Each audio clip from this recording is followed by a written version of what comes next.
해바라기가 항상 해를 따라가듯이 어린 양이 어디로 인도하시는지 끝까지 따라가는 예수바라기 여러분, 하나님의 크신 은혜와 평안이 여러분과 함께 하시기를 간절히 바랍니다. 이번 한기는 특별히 예수님의 생애와 교훈을 마가복음을 사복음서의 두 번째 책인 마가복음을 통해서 예수님에 대하여 더 공부하시겠습니다. 마가복음에 나타난 예수님은 따라하기가 정말 힘겨울 정도로 예수님 부지런히 일하시고 앞장서 가시면서 일하시면서 다녀서 여기 곧 그리고라는 단어가 마가복음에는 48번이나 나온다고 어느 장로님께 다 세셔서 지난 안식일에 제게 알려주셨습니다. 예수님, 이제 마가복음 세 번째 시간 논쟁이란 제목으로 마가복음 2장 1절입니다. 마가복음 2장 1절에 수일 후에 예수께서 수일 후면 언제부터 수일 후인가? 예수님께서 가버나움에 가셨습니다. 그리고 안식일날 회당에서 가르치셨습니다. 회당에서 귀신 들린 사람을 고쳐주셨습니다. 그리고 오후에는 바로 가버나움 회당 바로 앞에 있는 베드로의 장모의 집에 가서 베드로의 장모가 열병으로 고생하는데 열병을 내쫓으시고 그리고 그 집에서 안식일 오후를 보내시다가 안식일날 해가 넘어간 다음에 그 동네에 많은 사람들이 환자들 다 데리고 왔습니다. 귀신 들린 사람 다 데리고 왔습니다. 예수님께서는 안식일 해가 넘어간 다음에 주일 중 첫째 날 저녁 늦게까지 환자들과 씨름하시고 이젠 피곤한 몸을 누이고 쉬셨는데 이어서 35절, 1장 35절에 보시면은 새벽 아직도 밝기 전에 예수께서 일어나 나가 한적한 곳으로 가서 거기서 기도하셨습니다. 이렇게 기도하고 있을 때에 제자들이 예수님의 뒤를 따라가서 이야기합니다. 이 동네 모든 사람들이 주님 찾습니다.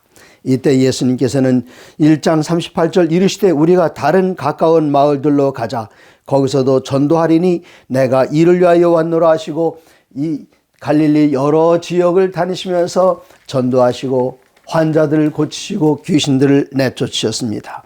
이렇게 다니시다가 이제 2장 1절 수일 후에 여러 날 동안 다니시다가 다시 가버나움에 돌아오시니 집에 계시다는 소문이 들렸습니다. 많은 사람들이 그 집으로 몰려들었습니다.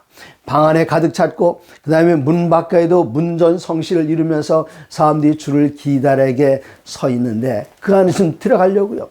밖에 들으려고 해도 잘 들리지도 않지만 예수님께서 그 안에 계시다는 사실만으로도 문 밖에 사람들이 많이 모일 만한 이유가 되었습니다. 그때 이 지역에는 중풍병자가 있었는데 그 중풍병자가 예수님을 만나면 살겠는데 이 중풍병자, 이 환자가 예수님께 나갈 의지가 없었습니다. 이를 불쌍히 여긴 4명의 친구들이 함께 힘을 모았습니다. 이제 들것에 들고 이 중풍병자를 데리고 예수님께서 계시다는 그 집에 가봤더니 벌써 문 밖에 사람들이 가득 차서 들어갈 가망성이 없었습니다. 그들은 한 가지 아이디어를 냈습니다.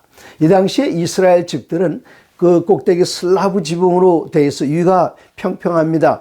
우리나라처럼 겨울에 눈이 오고 하는 곳들은 지붕이 이렇게 시옷자 모양으로 되어 있습니다만은 여기는 위에서 내리쬐는 그 태양, 또 비가 많이 오지 않고 눈도 오지 않은 곳이기 때문에 이 평평한 슬라브 지붕인데 이 지붕에 올라가기 전에 집 옆으로 계단이 있어서 슬라브 지붕에 올라가면은 저녁 때는 시원해서 사람들이 담소를 나눌 수가 있었습니다. 이제 이 환자를 들것에 메고 4명의 친구들이 그 계단을 향해서 올라갈 때 이거 참 불편했을 겁니다.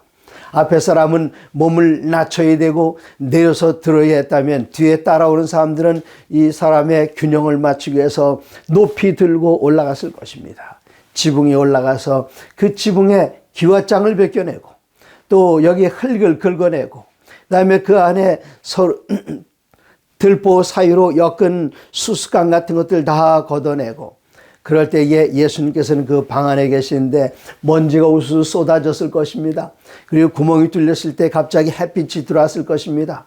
그 안에 있는 사람들이 다 그냥 놀라서 기겁을 했을 겁니다. 이제 이 4명의 친구들이 한 귀퉁이씩 들고 이 환자를 아래로 내려 보냈습니다. 4절 무리들 때문에 예수께 데려갈 수 없으므로 그 계신 곳에 지붕을 뜯어 구멍을 내고 중풍병자가 누운 상을 달아내리니 이거 얼마나 놀라운 사랑입니까? 여기 이 중풍병자 하나를 예수님께 인도하는데 한 사람이 한 것이 아니라 적어도 4사람 정도가 이 일했으니 정말 대단한 일입니다. 우리가 여기서 교훈을 얻는다면 영혼 구원은 한 사람이 나가서야 되지만 여러 사람이 합심하여 일하면 효과가 훨씬 더 큽니다. 그래서 이 교회에 들어온 통로를 성경에 나오는 이론들을 공부하면서 교회 성장학자들이 연구해 봤을 때에 한 사람이 교회 인도하는 것보다 교회 인도함을 받은 사람들이 여러 개의 통로를 통해서 교회를 알게 되고 출석했을 때에 그 사람은 교회에 오랫동안 남아있다. 그런 연구가 있습니다. 4사람이 연합해요. 이 영혼을 주님께 데리고 왔습니다. 5절입니다. 예수께서 그들의 믿음을 보시고 중풍병자에게 이르시되, 예수님께서는 말씀하시기를 누구의 믿음인가 하면 중풍병자의 믿음을 보신 것이 아니라 그를 여기 데려오고 온 그 사람들의 믿음을 봤습니다. 우리가 한 영혼이 주님 앞에 나오기 위해서는 여러 사람들이 연합해서 일을 합니다. 근데 그 교회로 인도하려는 그 사람은 정작 교회에 나오고 싶은 생각도 예수님을 개인의 구주로 영접할 마음도 전혀 없습니다마는 그를 위하여 중보의 기도를 드리고 그를 위하여 책자를 갖다 주고 그를 위하여 먹을 것을 싸다 주고 그가 연약하고 어려운 가운데 있을 때에 그의 필요를 충족해 주고 한 그 사람들의 믿음을 우리 주님께서는 귀하게 여기신다는 사실을 여기서 알게 됩니다.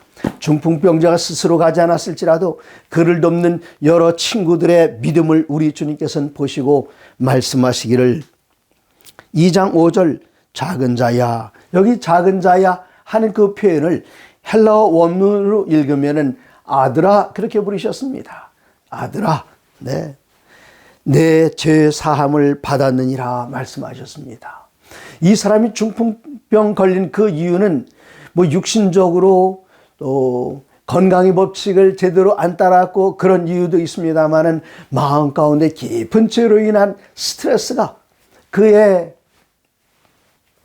마음을 공격했고 마침내 그 마음의 질병이 육신의 질병으로 이어갔던 것입니다. 그래서 질병의 원인을 찾아서 고치는 것, 예수님께서는 참된 의원이셨습니다. 내가 죄 사함을 받았느니라. 이때 사람들이 신성모독이다. 어떻게 하나님에 의해 누가 죄를 사하겠느냐. 이때 예수님께서는 그들이 말하진 않았지만 그들의 마음을 읽으시고 2장 6절에 예수께서 그 중심에 하시고 이르시되 어찌하여 이것을 마음에 생각하느냐. 9절 중풍병자에게 내 죄 사함을 받았느니라 하는 말과 일어나 내 상을 가지고 가라는 말 중에 어느 것이 쉽겠느냐. 여러분 어느 게 쉽겠습니까? 중풍병자에 누워있는 사람에게 그 상 들고 일어나 가라 이렇게 말하는 것하고요 내 죄 사함을 받았느니라 어느 게 더 쉬울까요? 여러분께 그냥 말로 하는 게 더 쉽게 생각하실지 모르지만 중풍에서 좋은 의사 만나면 일어나는 환자들도 있습니다. 그러나 죄를 사하는 것은 하나님만 하실 수 있는 일이었기 때문에 내 죄 사함을 받았느니라 이것이 더 힘든 일이었습니다. 9절 중풍병자에게 내 죄 사함을 받았니라 하는 말과 일어나 내 상을 가지고 걸어가라 하는 말에 어느 것이 쉽겠느냐. 그러나 인자가 땅에서 죄를 사하는 권세가 있는 줄을 너희로 알게 하려 하노라. 다른 사람들이 이런 권세 없어요. 오직 주님께서만이 하실 수 있습니다. 12절 그가 일어나 곧 상을 가지고 모든 사람 앞에서 나가거늘 그들이 다 놀라 하나님께 영광을 돌리며 이르되 우리가 이런 일을 도무지 보지 못하였다 하더라. 이 사람이 상을 들고 나갈 때 사람들이 다 놀라 하나님께 영광 돌렸습니다. 이 말씀이 마태복음과 누가복음에도 기록이 되어 있는데 마태복음에는 이렇게 기록이 되어 있습니다. 마태복음 9장 8절입니다. 무리가 보고 두려워하며 이런 권능을 사람에게 주신 하나님께 영광을 돌리더라. 여기 보면 하나님을 두려워하며 영광 돌렸다 두 가지가 나오는데 첫째 천사의 기별 그가 큰 음성으로 이르되 하나님을 두려워하며 그에게 영광을 돌리라 이는 심판하실 시간이 이렇으니 하늘과 땅과 바다와 물들의 근원을 만드신 이를 경배하라 말씀하셨습니다. 심판의 결과는 무엇입니까? 하나님의 백성들의 손을 번쩍 들어서 너희 모든 죄가 다 사해졌다 따라서 너희는 의롭다 선언하는 것이 바로 심판입니다. 하나님께서 우리들의 죄를 사하실 때에 우리들의 두 가지 반응은 하나님을 두려워하고 하나님께 영광 돌리는 것인데, 중풍병자를 고치시고 그의 모든 죄가 다 용서함을 받았다는 선언이 있을 때에 우리들의 합당한 반응은 하나님을 두려워하고 그에게 영광 돌리는 것, 이것이 바로 첫째 천사의 기별입니다. 이제 13절로 17절입니다.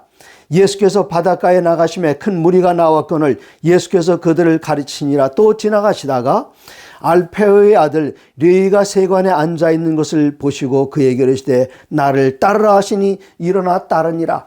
여기 알페오의 아들 레위가 세관에 앉아 있다고 했는데 레위의 다른 이름은 마태입니다. 예수님께서 그가 신실하게 일하는 것을 보셨습니다. 예수님께서는 아무나 불러내는 것이 아니라 자기 일에 근신한 사람, 그리고 자기 일에 성공적인 사람, 베드로를 언제 최종적으로 불러내셨는가 하면 베드로가 어부로서 많은 물고기를 잡아서 그물이 찢어질 정도로 혼자 건져내지 못하고 옆에 있는 베드로를 불러서 그물을 당길 만큼 그가 어업에 가장 성공적일 때 예수님께서는 불러내셨습니다.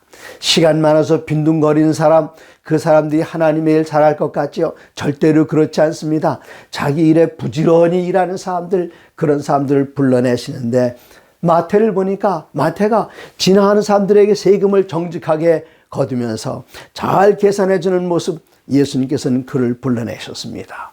나를 따라오너라 이렇게 말씀할 때에 마태는 자기가 가지고 있던 장부, 책상 한쪽에 다 내버려 두고 따라가는데 한 가지 들고 따라가는 게 있습니다. 그게 뭘까요?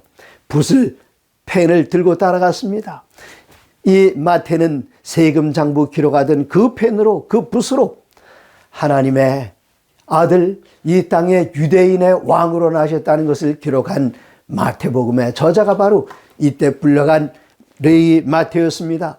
그리고 예수님께서는 다른 곳으로 가시지 않고 내가 오늘 내 집에 가서 같이 저녁 식사를 해야 되겠다, 그렇게 하셨던 것 같아요. 15절입니다. 그의 집에 앉아 잡수실 때 많은 세리와 죄인들이 예수와 그의 제자들과 함께 앉았으니 이는 그러한 사람들이 많이 있어서 예수를 따름이더라. 그런 사람 어떤 사람입니까? 예수님 제자처럼 못 배운 사람들이었습니다. 그런 사람들이 누구입니까? 세리 같은 죄인들이었습니다. 16절 바리새인의 서기관들이 예수께서 죄인 및 세리들과 함께 잡수신 것을 보고 그의 제자들에게 이르되 어찌하여 세리 및 죄인들과 함께 먹는가 하는 것을 예수님께 들으시고 말씀하시기를, 건강한 자에게는 의사가 쓸데없고 병든 자라야 쓸데있느니라. 나는 의인을 부르러 온 것이 아니요 죄인을 부르러 왔노라 하시니라. 여기 바리새인들은 의인들이었습니다. 하나님께서 보시기에 의인이 아니라 스스로 의로운 사람들이었습니다. 스스로 의롭기 때문에 구원의 필요성이라든가 죄의 용서의 필요성이라든가 이걸 절대로 못 느끼는 사람들이었습니다. 그래서 예수님께서는 말씀하시기를, 환자가 의사가 필요한 것처럼 건강한 사람에게는 의사가 필요 없지 않느냐. 너희들의 부르러 온 것이 아니라 나는 여기는 세리 같은 죄인들, 스스로 나는 죄인입니다, 누가 나를 사망의 몸에서 건져내겠습니까? 울부짖는 죄인들, 울부짖는 세리 같은 사람들을 구원하러 왔다, 그렇게 말씀하셨습니다. 그런데 여러분 아셔야 할 것이 있습니다. 예수님의 초림과 예수님의 재림이 있는데, 예수님의 초림은 죄인을 불러 구원하기 위하여 이 세상에 오셨습니다. 그러나 재림은 어떻습니까? 재림 때에는 죄인을 부르시는 것이 아니라 히브리서 9장 28절에 우리를 구원하시기 위하여 죄와 상관없는 자들을 구원하시기 위하여 두 번째 나타나신다. 히브리서 9장 28절에 기록된 사람들입니다. 아직까지 그리스도 예수를 모르는 죄인들, 그들은 주님 앞에 나와서 그의 모든 죄를 다 용서받고 그리고 주님 안에서 그리스도 예수의 장성한 분량을 향하여 성장하다가 예수님께서 오실 때는 죄인을 부르시러 오시는 것이 아니라 죄와 상관없이 예수님의 재림을 바라는 그 사람들에게 두 번째 나타나실 것입니다. 18절입니다. 요한의 제자들과 바리새인들이 금식하고 있어서 사람들이 와서 예수님께 이야기합니다. 아니, 우리들도 금식하고 요한의 제자들도 금식하는데 왜 당신의 제자들은 먹고 마시는 겁니까? 대답하십니다. 마가복음 2장 19절 예수께서 그들에게 이르시되 혼인집 손님들과 신랑과 함께 있을 때 금식할 수 있느냐? 신랑과 함께 있을 동안에는 금식할 수 없느니라. 그러나 신랑이 빼앗길 날이 이르리니 그날에는 금식할 것이니라. 지금 예수님께서 이 땅에 아주 짧게 3년 반 동안 제자들과 함께 공생에 임하시는데 예수님께서 같이 계시는데 신랑이 같이 있는데 기쁘고 즐거워서 열심히 먹고 마셔야 되는 것 아닙니까? 언제 금식해야 할까요? 신랑이 붙잡히시게 되고 이 신랑이 십자가에 내어주게 되고 그때는 금식해야 할 날입니다. 그러므로 여러분 언제 금식해야 될까요? 때때로 우리들은 안식일 날 금식을 하는데 안식일 날 금식하는 것 아닙니다. 안식일은 여호와의 기쁘고 즐거운 날이라고 이사야 58장에 기록이 되어 있습니다. 하나님의 기쁘고 즐거운 날, 우리들은 기쁘고 즐거운 이 날에 먹고 마시면서 하나님을 힘껏 찬양하는 것, 그것이 우리들의 일입니다. 금식은 언제 해야 될까요? 안식일이 아닌 날 피해서 하시면 어떻겠습니까? 옛날 1호 협령을 내렸을 때 천주교회가 안식일을 폐지하기 위해서 했던 노력이 금요일부터 금식을 시킵니다. 그러면 안식일 되면 굉장히 배고파요. 그러다 일요일 아침이 되면은 이젠 먹어도 좋다 그랬습니다. 그러므로 종교적이 아닌 사람들은 안식일은 정말 귀찮고 불편한 날이었습니다. 그들이 기다린 날은 주일, 일요일 날을 기다렸습니다. 그리고 안식일 날 기도드릴 때는 무릎 꿇고 기도드리라. 의자에서 생활하는 사람들이 무릎 꿇고 기도하는 것 쉬운 일이 아닙니다. 안식일 날은 무릎 꿇고 기도드리지만 일요일 날은 서서 기도드려라. 그러나 사람들 머릿속에 안식일은 힘들고 힘든 날, 멀리하는 날이지만 주일날, 일요일날은 그들에게 평안하고 기쁜 날, 마음껏 먹고 마시는 날, 그렇게 알았습니다. 그러므로 여러분 금식을 계획하실 때에는 안식일 대신에 다른 날 하시면 어떻겠습니까? 안식일은 하나님 앞에서 자녀들이 기뻐하고 즐거워하는 날입니다. 이어서 말씀하십니다. 생배 조각을 낡은 옷에 붙이는 자가 없나니 만일 그렇게 하면 기운 새 것이 낡은 것을 당기어 헤어짐이 더하게 되니라. 22절 새 포도주를 낡은 가죽의 부대에 넣는 자가 없나니 만일 그렇게 하면 새 포도주가 부대를 터뜨려 포도주와 부대를 버리게 하리라. 오직 새 포도주는 새 부대에 넣느니라 하시니라. 포도주 부대에 넣습니다. 어떤 부대입니까? 양을 잡아서 안에 있는 속살 다 빼오고 그 껍질을 아래에 항문 쪽을 묶어요. 그리고는 꼭대기 쪽을 이제 거기가 입구인데 여기다가 새로 포도주를 만들어서 넣습니다. 한 해 사용하고 두 해 사용하고 여러 해 사용하다 보면은 그 신축성을 다 잃어버리고 이 가죽이 딱딱해집니다. 근데 거기다가 새로운 포도주를 집어넣게 되면은 이게 발효될 때에 팽창합니다. 새 부대는 신축성이 있어서 팽창하도록 늘어나서 터지지 않지만 오래된 옛 부대에 포도주를 집어넣게 되면 터져서 포도주도 다 버리게 되고 가죽 부대도 버리게 됩니다. 그러므로 새 술은 새 부대에 담아야 된다. 옛날 유대 교인들이 가지고 있는 것 그냥 여기저기 땜빵하고 여기 땜빵하고 그래서 이쪽 땜빵하면 저쪽으로 터지고 그러는 것이 아니라 이제는 새로운 날이 왔습니다. 모든 말씀과 진리와 계명의 주인이신 주님께서 오셨습니다. 그러므로 옛날 법을 따르는 것이 아니라 새로운 법, 새로운 제도 안에 예수님께서 주시는 진리를 담아야 한다는 것을 이렇게 설명하셨습니다. 그 다음에 23절 보면은 또 다른 이야기가, 다른 에피소드가 나옵니다. 안식일에 예수께서 밀밭 사이로 지나가실 때 그의 제자들이 길을 열며 이삭을 자르니 바리새인들이 와서 아니 당신 제자들 지금 뭐 하고 있는 겁니까? 밀이삭을 따먹었어요. 밀이삭을 따는 것 추수하는 행동이죠. 근데 먹으려면 비벼야 되지요. 이거는 탈곡인가요? 그리고 먹는 것 안식일 날 하지 못할 일합니다. 제자들이 왜 안식일 날 밀이삭을 따먹었을까요? 배가 고파서 따먹었습니다. 왜 배가 고팠습니까? 그날 아침에 회당에 가서 예배를 드리고 나오는데 거기에 있는 회당에 있는 여러 사람들이 안식일날 새로운 손님이 오면은 초청해서 같이 음식을 나눠줘야 되는데 제자들과 예수님은 초대받지 못했어요. 배가 고팠습니다.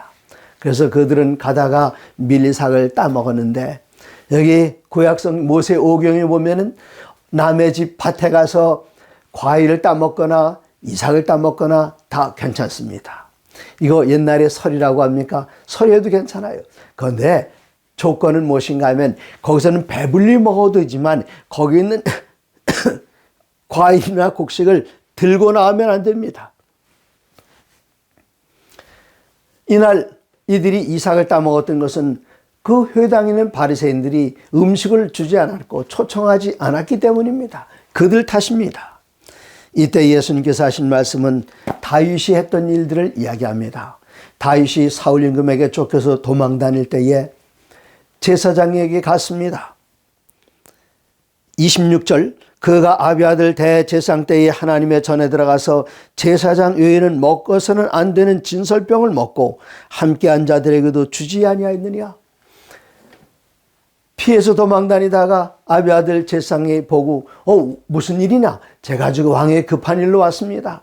근데 제가 여러 날 동안 굶었기 때문에 혹시 떡이 있습니까? 이야기했더니 내가 사사로운 떡은 없지만 지금 성전에서 물려낸 떡은 있다.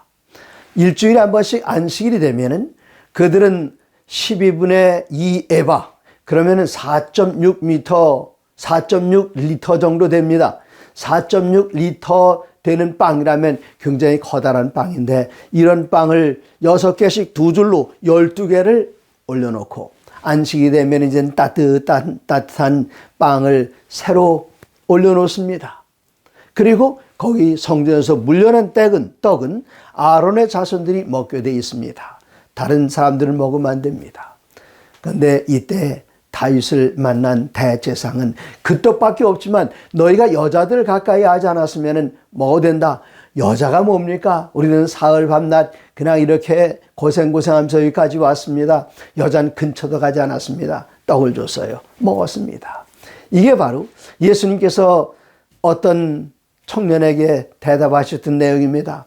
어떤 청년이 주님께 와서 우리가 무엇을 하면 영생을 얻을 수 있겠습니까? 예수님께서는 말씀하시기를 하나님의 말씀에 무엇이라 기록되었으며 어떻게 읽느냐? 이 기록된 것 뭐라고 기록되어 있죠? 제사장만 먹으라. 그러면 그것을 어떻게 읽느냐? 하나님께서는 생명을 살리는 일을 위해서 제사장이 먹어야 하는 그 음식을 제사장이 나눠주면 먹을 수 있다는 것을 가르쳐 주셨습니다. 그래서 그때에 다윗은 음식을 얻었고 다윗을 따르는 그의 종자들도 음식을 얻어서 그들은 배가 부를 수 있었던 것입니다. 율법의 정신이 무엇인가? 그것이 중요합니다. 그럼 안식일의 정신은 무엇인가? 안식일의 정신은 우리 주님께서 말씀하십니다. 27절 또 이르시되 안식일이 사람을 위하여 있는 것이요 사람이 안식일을 위하여 있는 것이 아니니 이러므로 인자는 안식일에도 주인이니라. 안식일의 주인 그날이 바로 그 주인이 바로 예수님이십니다. 안식일의 주인이 예수님이라면 예수님의 날은 어느 날일까요? 안식일입니다. 그래서 예수님의 날, 주의 날, 주일은 어느 날인가? 바로 안식일. 그러므로 여러분 주일 잘 지키시기 바랍니다. 주일 성수하시기 바랍니다. 주일은 결코 일요일이 아니라 우리 주님께서 선언하시기를 나는 안식일의 주인이라 그렇게 말씀하셨습니다. 이제 또 3장으로 돌아가면 여전히 안식일에 대한 논쟁입니다. 예수께서 다시 회당에 들어가시니 한쪽 손 마른 사람이 거기 있는지라. 사람들이 예수를 고발하여 안식일에 그 사람을 고치나 안 고치나 하고 두고 보고 있습니다.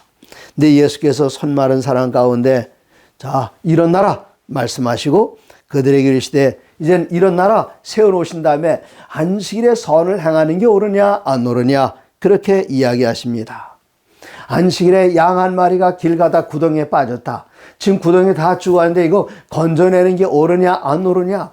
이스라엘 사람들은 그거는 양은 건져냈어요. 그런데 양보다 더 귀중한 하나님의 형상을 닮은 한쪽 손 마른 사람이 고생하고 있습니다. 안식일에 선을 행하는 것과 선을 행하지 않는 것 그 둘 중에 어느 것이 옳은지 너희가 판단하라. 4절에 그들에게 이르시되 안식일에 선을 행하는 것과 악을 행하는 것, 생명을 구하는 것과 죽이는 것 어느 것이 옳으냐 하시니 그들이 유구무원입니다. 아무 말도 할 수가 없어요. 그때 예수님께서는 네 손을 내밀라 하시고 그 사람을 고쳐주셨습니다.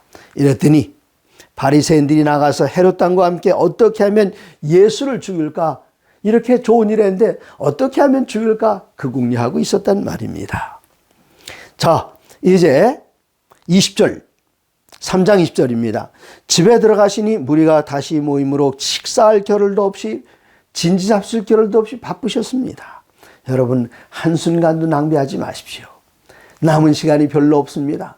그러므로 여러분의 시간이 있으면 그 시간을 오락을 찾아다니는데, 아니면 애완동물 그 뒤치다거리한데 이런 데다 결코 바치지 마시고, 우리 주님의 모본을 따르는 어린 양이 어디로 가시니 그 발자취를 따른 사람들이라면 여기 예수님 말씀하시기를 식사할 겨를도 없이 부지런히 봉사하셨습니다.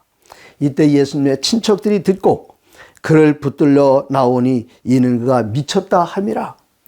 소문났어요. 예수님께 지금 미쳤다 하는 소문이 나서 친척들이 예수님을 잡으러 왔습니다. 그 다음에 친척들에 관한 얘기가 31절부터 35절까지 나오는데, 여기 앞부분에 친척들 얘기 나오고 뒷부분에 나오고 그 가운데에 다른 이야기가 나와요. 그래서 이 다른 이야기 나오는 걸 보니까 마치 샌드위치를 싼 것 같습니다. 샌드위치는 빵 2장을 가지고 싸죠. 밑에 빵 한 장이 있고 그 다음에 위에 빵 한 장으로 덮고 그 가운데 내용물들을 상추라든가 또 여러 가지 그 안에 집어넣고 위에서 쌉니다. 그래서 이 구조를 샌드위치 구조라고 하는데, 지금 예수님의 친척들이 모였다. 예수님 붙잡으러. 그 다음에 예수님의 어머니와 형제들이 왔다. 그 사이에 나오는 이야기가 바로 이 이야기입니다. 22절, 예루살렘에서 내려온 서기관들과 그가 바알세불이 집혔다 하며 곧 귀신의 왕을 힘입어 귀신을 쫓아낸다. 지금 예수님께서 귀신 쫓아내는 거 보니까 귀신, 그 안에 들어가는 귀신보다 더 커다란 힘 있는 것은 누굴까? 바알세불. 다른 말로 말하면 파리 대왕입니다. 바알세불은 파리 신입니다. 이 파리 신이 들어갔기 때문에 저 예수란 사람이 자기보다 연약한 쫄병들을 쫓아내는구나. 아니다. 예수님께서는 만일 집으로 스스로 서려면은 서로 연합해야지, 분장하면 그 나라가, 그 집이 설 수 있겠느냐? 그렇게 말씀하셨습니다. 그리고 28절, 내가 진실로 너에게 이르노니 사람의 모든 죄와 모든 모독한 일은 사하심을 얻되 누구든지 성령을 모독하는 자는 영원히 사하심을 얻지 못하고 영원한 죄가 되느니라 하시니라. 여기 죄가 두 가지 있습니다. 모든 죄는 다 용서받을 수 있습니다. 모든 죄라면 이 죄가 복수입니까? 단수입니까? 모든이 붙은 걸 보니까 복수입니다. 그런데 성령을 거절하는 죄는 단수입니다. 왜 그럴까요? 모든 죄는 남을 속이고 도둑질하고 거짓말하고 또 간음하고 살인하고 이런 게 모든 죄에 들어갑니다. 이것을 헬라어로 하마르티아이, 복수입니다.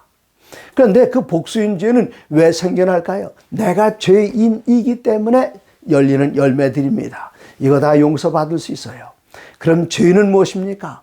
하나님으로부터 분리되어서 하나님으로부터 떨어지는 그 죄는, 이건 용서받을 수 없어요. 그건 죽음입니다. 그런데 성령님의 하시는 일은 어떤 일을 하십니까? 성령께서 하시는 일은 우리를 그리스도 예수에게로 인도해서 예수님의 십자가 아래에서 우리들의 모든 죄를 다 내어놓고 예수님께서 우리 위하여 피 흘려 돌아가시고 그 피로 우리들의 모든 죄를 다 도말하신 것을 내가 영접하면 살 수가 있는데, 내가 그리스도 예수의 보혈 없이는 살 수가 없습니다. 성령님의 하시는 일은 어떤 일입니까? 우리를 그리스도 예수에게로 인도해서 예수님을 개인의 구주로 영접하는 그 일을 성령께서 하시는데, 그러므로 우리가 이 세상에서 못된 짓 한 모든 일 다 용서받을 수 있습니다. 그러나 내가 그리스도 예수를 개인의 구주로 영접하지 않고는 용서받을 수 없습니다. 사하심을 얻을 수 없습니다. 영생을 얻을 수 없습니다. 그러므로 모든 죄는 다 용서받지만 성령을 거절한 죄는 용서받을 수 없습니다. 이게 샌드위치에 그 위에 빵과 아래 빵 그 사이에 끼어 있는 내용이고, 이제는 가족들이 예수님을 붙들러 왔죠. 그 중에 어머니와 형제들이 왔습니다. 사람들이 불러냅니다. 지금 여기 어머니와 형제들이 와 있습니다. 이때 예수님께서 하신 말씀이 이렇습니다. 33절 대답하시되 누가 내 어머니며 동생들이냐 하시고, 지금 어머니가 오셨는데 모른 채 한다 그런 뜻은 아닙니다. 둘러앉은 자들을 보시며 이르시되 내 어머니와 내 동생들을 보라. 누구든지 하나님의 뜻대로 행하는 자가 내 형제요 자매요 어머니니라. 누가 나의 가족이냐? 하나님의 뜻대로 하는 사람들, 그 사람들이 바로 내 형제다. 그러면 하나님의 뜻대로 하는 사람들이 누구일까요? 예수님의 형제는 누구입니까? 요한복음 1장 12절에 나옵니다. 영접하는 자 곧 그 이름을 믿는 자들에게는 하나님의 자녀가 되는 권세를 주셨으니, 예수님 하나님의 아들이시죠. 우리가 예수님을 영접합니다. 그럼 하나님의 자녀가 되었습니다. 예수님은 하나님의 아들, 나는 하나님의 자녀. 그러므로 예수님과 나 사이의 관계는 형제입니다. 그래서 여러분, 여자분이시면 예수님을 오빠라고 부르셔도 됩니다. 저는 예수님을 형님이라고 불러도 됩니다. 예수님께서 말씀하셨습니다. 하나님의 뜻은 그리스도 예수를 영접하여 하나님의 자녀가 되는 것, 그것이 하나님의 뜻입니다. 하나님의 자녀입니다. 그러면 하나님의 자녀는 어떻게 되는가? 제가 하나님을 향하여 아버지 부르면 제 아들이 하나님 할아버지, 그리고 제 손자들이 하나님을 증조 할아버지, 그렇게 하지 않는 이유가 이어서 13절에 이는 혈통으로나 육정으로나 사람의 뜻으로 나지 아니하고 오직 하나님께로부터 난 자들이니라. 제가 예수님을 믿으면 하나님의 아들로 태어났습니다. 저희 아들이 예수님을 믿으면 아버지 하나님이니까 나는 하나님의 손자 아닙니다. 아들도 하나님부터 직접 태어나는 것이고 제 손자도 손녀도 하나님으로부터 직접 태어나는 것입니다. 이렇게 해서 오늘 마가복음을 통해서 배우는 예수님의 생애와 교훈 세 번째 시간 논쟁 이 주제로 말씀드렸고, 사랑하는 여러분, 해바라기가 해 따라가듯 어린 양이 어디로 인도하시든지 끝까지 따라가는 예수 바라기로 살아가시기 바랍니다.